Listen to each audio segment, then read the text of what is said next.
अस्सलाम वालेकुम। एक ज़माने में एक ज़ालिम बादशाह था। अपनी ताकत पर उसे बहुत घमंड था। वो लोगों से कहता था, मैं ही तुम्हारा सबसे बड़ा हुक्मरान हूँ। उसके पास एक जादूगर भी था, जो लोगों को जादू और धोखे से बादशाह का वफादार बनाए रखता था। जब जादूगर बुढ़ा हो गया, उसने बादशाह से कहा, मैं अब ज़्यादा दिन ज़िंदा नहीं रहूँगा। मेरे बाद कोई होना चाहिए जो मेरी जगह ले सके। एक होशियार लड़का भेजो, मैं उसे सब सिखा दूंगा। बादशाह ने एक कम उम्र का लड़का चुन लिया। वो लड़का रोज़ जादूगर के पास जाने लगा, लेकिन रास्ते में उसकी मुलाकात एक मोंक से होती है। मोंक का मतलब है एक नेक और मोमिन आदमी। वो आदमी उसे अल्लाह के बारे में, ईमान के बारे में और सच्चाई के रास्ते के बारे में सिखाता था। लड़के का दिल उस बात को कबूल करने लगा। अब वो दो जगह से इल्म लेता था, पहले उस नेक आदमी से, फिर जादूगर से। लेकिन वो अभी भी बच्चा था, कंफ्यूज भी था, किसका इल्म सही है। एक दिन रास्ते में एक बड़ा जानवर आ गया। लोग डर रहे थे, आगे नहीं बढ़ पा रहे थे।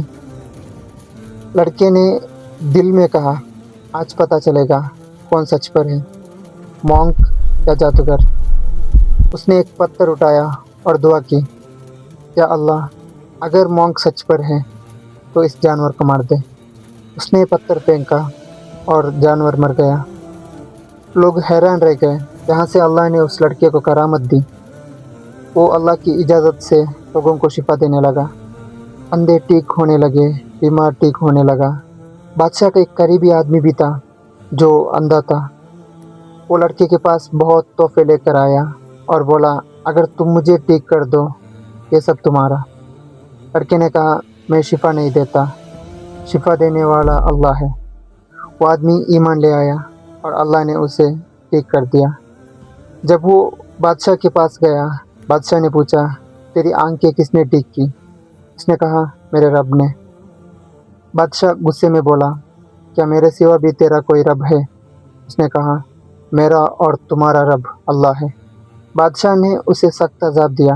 वो बर्दाश्त नहीं कर सका और उसने लड़के का नाम बता दिया। लड़के को बुलाया गया, उसे भी अज़ाब दिया गया और उसने उस मॉन्क का नाम बताना पड़ा। बादशाह ने अपने करीबी आदमी और मॉन्क से कहा, अपना दीन छोड़ दो। दोनों ने मना कर दिया और दोनों को शहीद कर दिया गया। फिर लड़के से कहा गया, अपना दीन छोड़ दो। उसने भी इनकार कर दिया।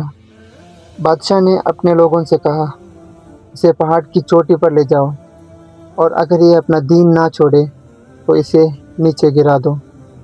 लोगों ने बादशाह का हुक्म माना और उसे पहाड़ पर ले गया। लड़के ने अल्लाह से दुआ की, पहाड़ हिलने लगा और सब लोग गिरकर मर गए। वो लड़का वापस बादशाह के पास आया। बादशाह हैरान रह गया। फिर लड़के को समुंदर में डुबाने का हुक्म दिया। उसने फिर से अल्लाह से दुआ की। कश्ती पलट गई, सब डूब गए, सिर्फ वो बच गया। वो फिर बादशाह के पास लौट आया। तब लड़के ने कहा, तुम मुझे नहीं मार सकते जब तक मेरी बात ना मानो। बादशाह ने पूछा, क्या करना होगा? लड़के ने कहा, सब लोगों को एक मैदान में जमा करो, मुझे एक पेड़ से बांधो, मेरे तरकश से एक तीर निकालो और तीर चलाते वक्त कहना, अल्लाह के नाम से जो इस लड़के का रब है।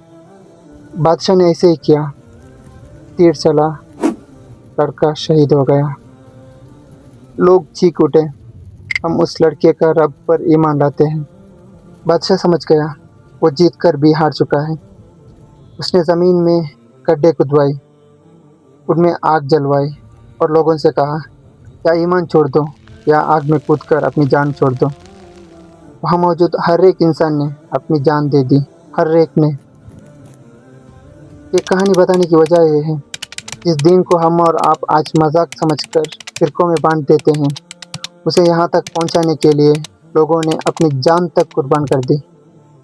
May Allah help us understand to create unity among us. Jazakallah khair for watching this video. Assalamu alaikum warahmatullahi wabarakatuh.